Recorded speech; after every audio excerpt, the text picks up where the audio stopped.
It's Tuesday, February 28th, 2017. I'm your host, Sarah Mantle. We have a great show in store for you today. We will chat with Police Chief Paul McDonald. We'll get an update on improvements to the transfer station with Energy Coordinator Richard Elrick. And we'll talk with DPW Director Dan Santos on this episode of Barnstable Today. Now let's get a look at today's top headlines. JetBlue will begin its direct route between Hyannis and New York's JFK Airport June 15th. The seasonal service will run through September 24th. Airport manager Bud Brialt says they are thrilled to have JetBlue back for another season. The service launched in 2014. The Growth Management Department wants resident input on how to spend this year's Community Development Block Grant funding. The funds must benefit low and moderate income persons and can be used to create or preserve affordable housing, increase economic opportunities, and improve public facilities. This year's estimated allocation is a little over $270,000. Residents can offer their thoughts during the meeting Wednesday, March 1st at 3 in the Growth Management Conference Room.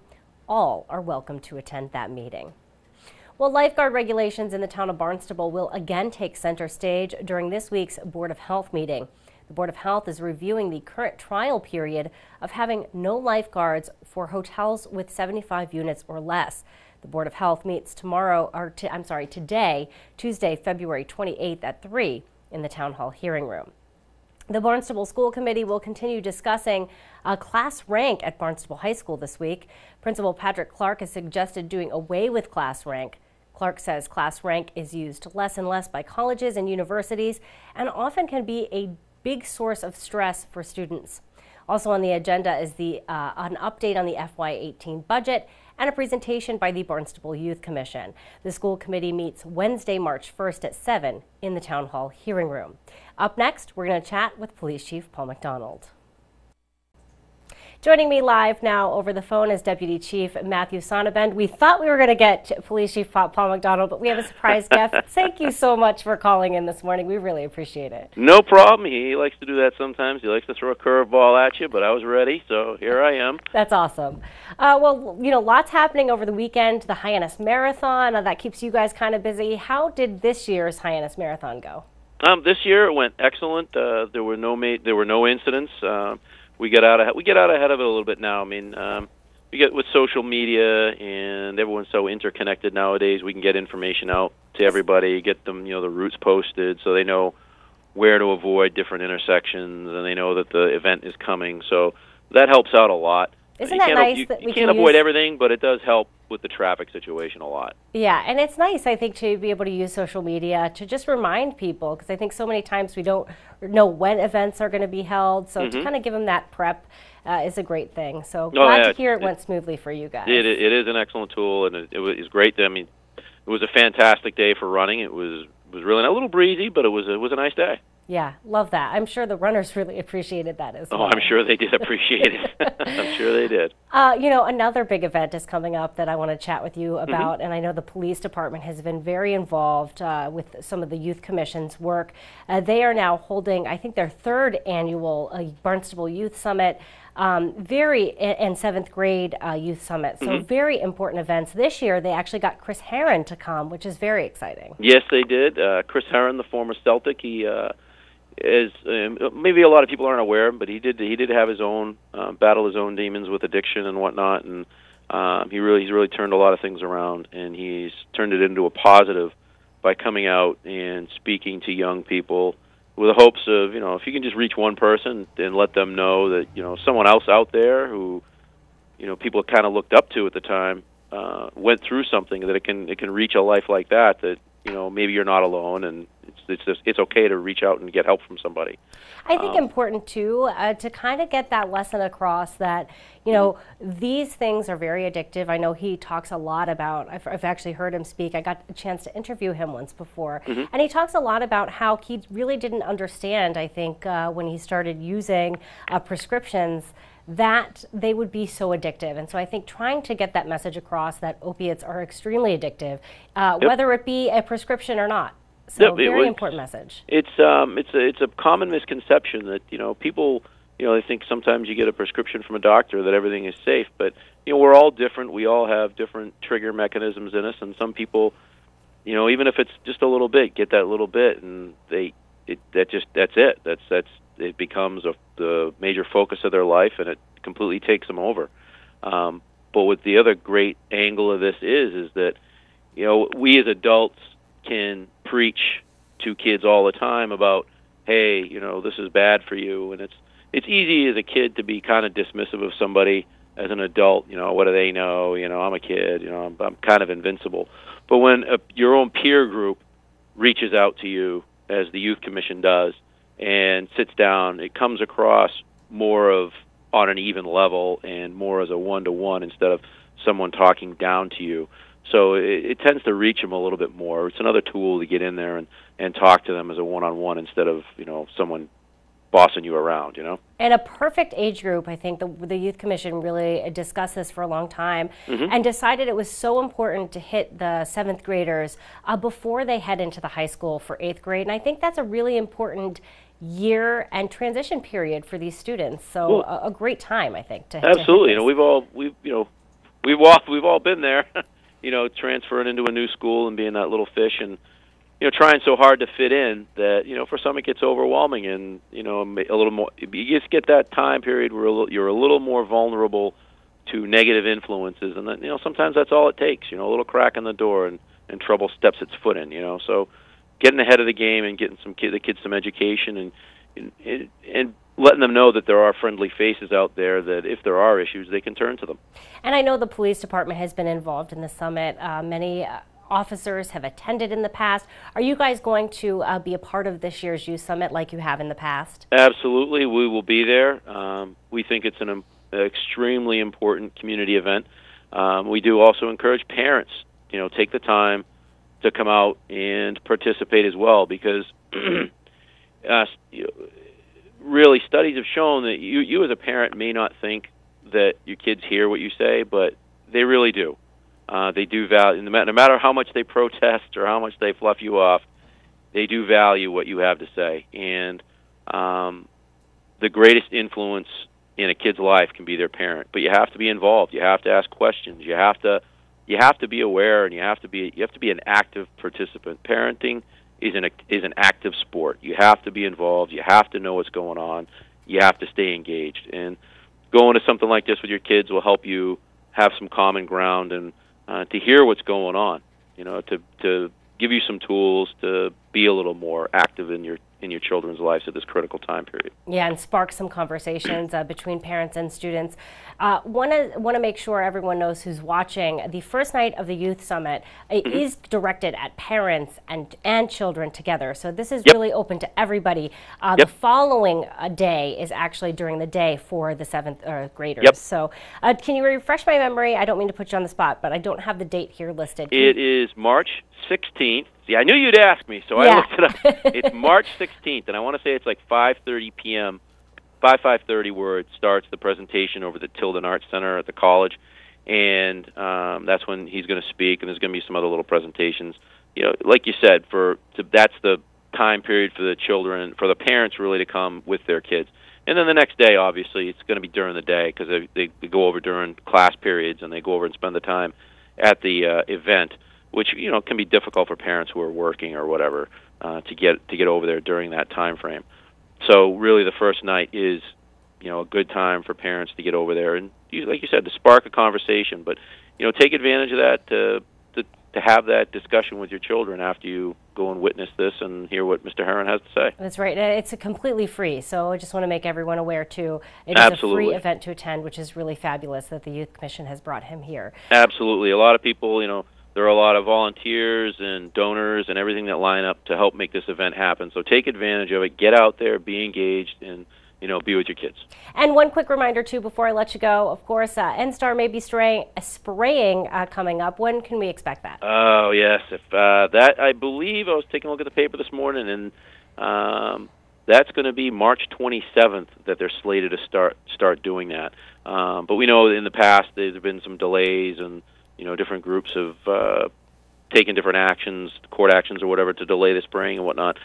So it may not happen, but people should put it on their calendar that might be going on in their communities, and that if they live near those areas, the power lines and whatnot, the high tension lines, that maybe having pets outside that day might not be such a great idea. Make sure pets and kids are inside, and just to avoid any complications. Great advice. Hey, thank you, Deputy Chief, so much for joining us today. We really appreciate it. Oh, it was wonderful as always. I hope you guys have a great day. You as well. Talk to you soon. Bye-bye. Bye-bye. My guest today, Deputy Chief Matthew Sonnabend. Up next, improvements are on the way at the transfer station. To learn more about that and other items, we chat with Energy Coordinator Richard Elrick. So, Richard, want to talk, the Renewable Energy Commission actually went on a little bit of a hiatus, but they actually had their first meeting back this week. Why did they have a little bit of a hiatus? Well, I think there were probably a couple of reasons. First and foremost, the town's been so successful at getting a lot of renewable energy projects done and a lot of energy efficiency projects. I think there was a sort of a sense that, okay, what is it that we can now do as a commission or as a committee? Oh, actually, they're a commission. So I think there was partly that. There was also the fact that they had a hard time meeting quorum. It's a 9-member commission. And they've actually made a request or have submitted a request to the town council to have their size reduced down to 7. So that allow them to meet the quorum requirements a little bit easier. So it is a challenge. I think you probably know this from talking with others, that getting our committees populated by people who are really interested and want to be involved can be a challenge sometimes. But we think there are a lot of issues now. I've spoken with Allison Alessi, who's the chair of the commission, and I think she feels invigorated with this sort of hiatus that they have been on. And there are lots of issues, I think, that where they can have an impact. It's a little harder for them to sort of be directly impacted on the municipal sector because it's on the energy coordinator, of course, and it really happens with staff. And with volunteers who are only meeting once a month, a little bit hard for them to be intimately involved with what's happening day to day with the town. But on the other hand, they can be very active in doing outreach and education to the community at large. And I think that's where they're going to find much of their focus. And climate change education is something that's important. And also school recycling. We have a very scattered school recycling program. So maybe there's something they could do, working with the school to try to enhance the recycling that takes place there. But so you think less recycling is happening at our local schools? Less than should be. Let's put it that way. I mean, each school is a little bit different. And they, as far as I understand, they don't have a coordinated effort involving all of the schools to do recycling in an efficient way. So it's, as I say, a little bit haphazard, and that's one of the things I think that certainly the commission can help the school with, and I assume that's what one of the things they're going to be focused on moving forward. Wonderful. Can't wait to see the progress there. I want to talk a little bit, too, about some recycling funding. Every year, the Massachusetts Department of Environmental Protection actually gives a little bit of funds. Is that a grant or is that a steady fund? It's a grant that we apply for every year. There's a number of different components that go into determining the size of the grant award. They look at your town's past performance as a recycling community. They look at some of the specific efforts we've done to increase recycling. So there's all of those factors that get considered, and depending on what we apply for, last year we received in excess of about $40,000 of grant funding. This year about $11,000 because last year included some funding requests for some bigger projects. So we get about between 10 and between 10 and 15,000 a year. And this year, I think in particular, we've been very excited about the fact that we've started a mattress recycling program. Folks who bring in their mattresses, now they're not just getting thrown away as we had done in the past. We're sending them off again as part of a Mass DEP grant to be recycled, and there's a lot of materials that can be recovered. As well, we've got our food waste collection program. It's been very slow to get off the ground. We've got our shed in place. We're getting some good signage up there at the transfer station, and we hope very shortly to have the shed open and available for folks so they can bring their kitchen scraps. It's a way to reduce what you're putting in your trash. So, and a lot of people makes trash a little bit cleaner too. It makes I trash, hate to say it, but cleaner. That's one of the things I love about recycling is it keeps my trash very organized and a little easier to deal with. Once that gets up and running, where is that shed going to be located? Yeah, as folks drop off their trash and continue around the circle at the transfer station, they come up to the hill where the recycling buildings are all located. And it's on the left-hand side, last shed on the left. Wonderful. Great to know. Can't wait. When do you expect that to be up and running? This weekend. Oh, very exciting. Yeah, I mean, we've had the shed there. We haven't opened it up every day, partly because we just wanted to have our signage in place so people wouldn't be confused, and it would be a little bit less of a hassle for the guys up there having to explain everything. Can you remind me one more time Yes. before I get started in this, because I'm very excited to start taking part myself, what can go in the food scraps and what cannot? Well, we have a program that thankfully allows a lot of things that are not typically allowed in a food waste collection recycling program. For example, fat and bones, and some meat products allowed as well. The main things that they really want to keep out are plastics and metals and anything that is not truly organic. And also there are certain kinds of nuts and things that actually can create a certain level of toxicity for certain animals and things. So we try to ask folks not to include certain nuts in it. I can't remember the name of the nut that's really problematic. But anyway, almost anything, including, as I said, the types of things that are not typically allowed, like meats and Right. and So fat, if I had things chili, like I could throw the leftover Chili chili all in the the chili, food waste. absolutely. Which would stay, I'd love to keep that out of my trash. I can't wait. You can do that, yeah. As well, of course, as the obvious things like vegetables and produce and fruits and things like that. And you could even throw, let's say, like a lobster carcass in there. You could throw actually if you had a paper napkin that had some food product on it that you use for dinner, you could throw that away. Wonderful. As well. Wonderful. So glad to hear that. Very exciting. Now, you were working on a project to improve the transfer station and some site improvements, maybe to improve the traffic flow. Where are we on this project? Moving along, we have reached the point where we have just about got our plans for the project designed. Environmental Partners, a local consulting firm, is doing the engineering work for it.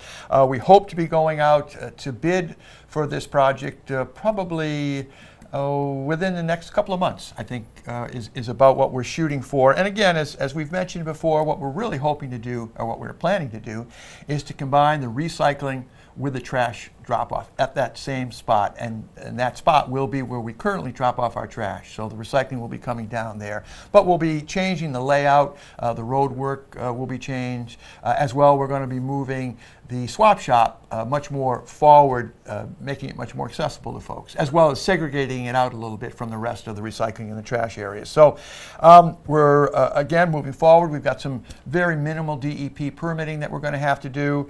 And the first phase will happen during the coming winter months, next winter primarily, in the fall and into the winter. And we'll be ready, finished, and open for operation as of June 1, 2018. Wow. So exciting. it is. It exciting. really is. Lots happening. You know, we don't have too much time, but tell me a little bit about some of our renewable energy revenues here in the town of Barnstable. Yeah, we had a great year. We've been very fortunate. As everybody knows who watches your program, we've had a lot of solar projects that have been built, and of course we've got that 2-turbine wind project at the Water Pollution Control Facility. But we did have a good year in fiscal year 16. We had a total production, kilowatt-hour production, from the wind and the solar projects at our airport, our landfill, senior center, and our water pollution control facility. The total production was almost 14 million kilowatt hours, and that resulted in a total income, net income to the town of about $1.4 million. And this is in the form of net metering credits. So all of these projects, which essentially the town didn't have to pay a dime for, they're owned by the developers who build them on our town land, and we get the value of the net metering credits, less what we pay for the electricity. So as you can see, it's a fairly substantial amount of money, and that 13 million kilowatt hours is about enough to for about 2,200 homes, average Cape Cod homes. So it's a lot of electricity, it's a lot of avoided CO2 emissions, and an awful lot of revenue that flows to the town without any pain on our behalf. So it's really a great project. It is fantastic. Yeah, so green can equal green, right? In more ways than one. Well, thank you, Richard, for stopping by today. I really appreciate welcome. it, and look forward to chatting with you again in the near future. Sounds good. Our guest today, Energy Coordinator Richard Elrick. Joining me now over the phone is DPW Director Dan Santos. Dan, I know you've been working hard on a comprehensive dredge program for the town of Barnstable. What can you tell me about this?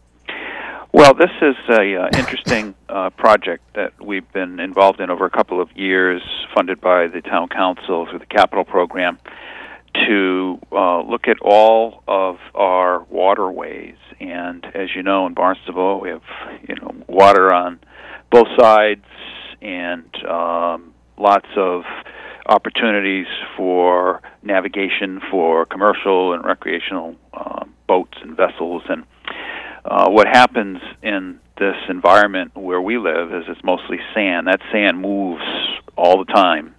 It's constantly leaving one place and building up in another. So what happens is the channels get shoaled, is where the sand builds up, so you don't have as much depth, and then the bigger draft vessels can bump on the bottom occasionally, or it can actually block ability to put boats at piers, where they normally would. For example, we just dredged the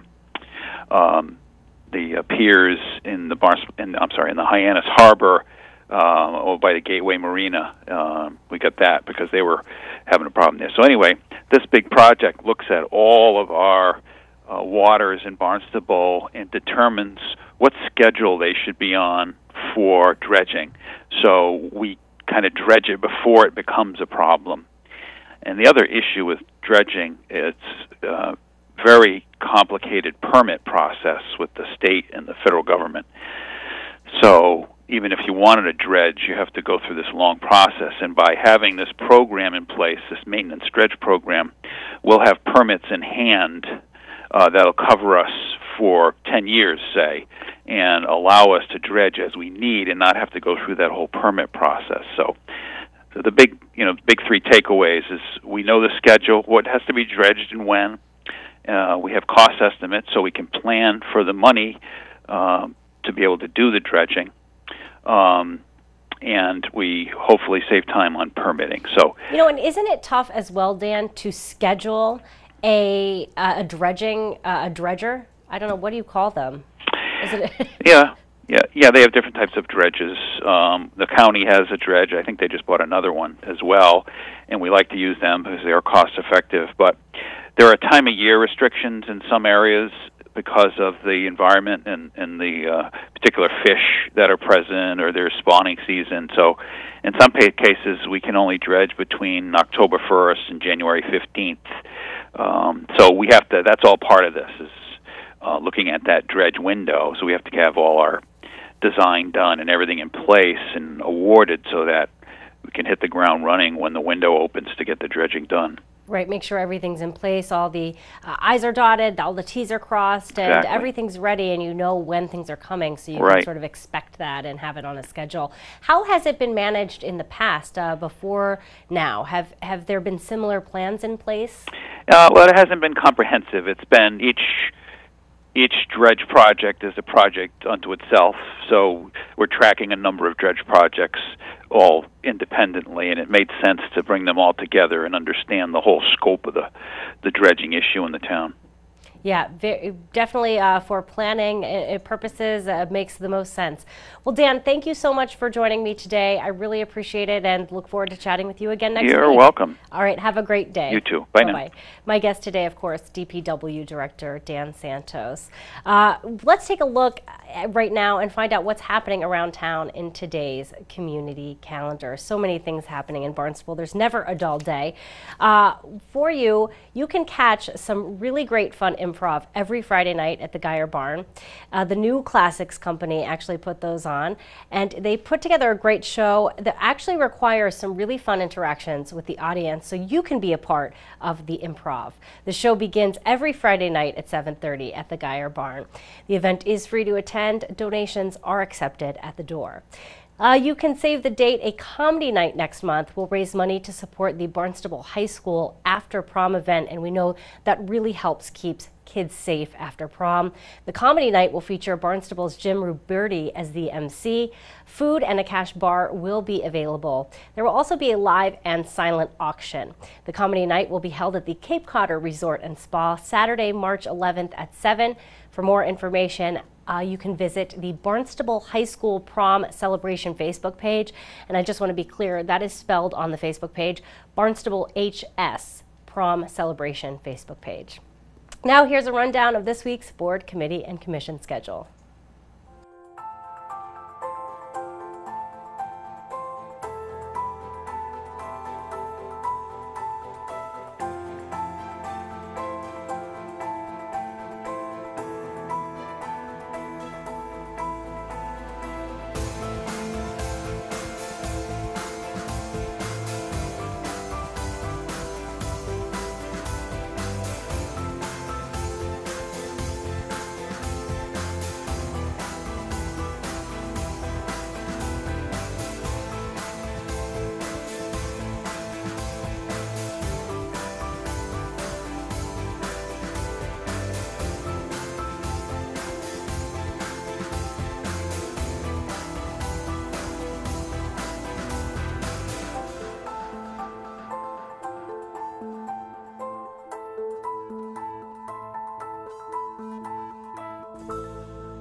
Well, thanks for joining us today. That's it for us. We will be back tomorrow with another great show. For Barnstable Today, I'm Sarah Mantle.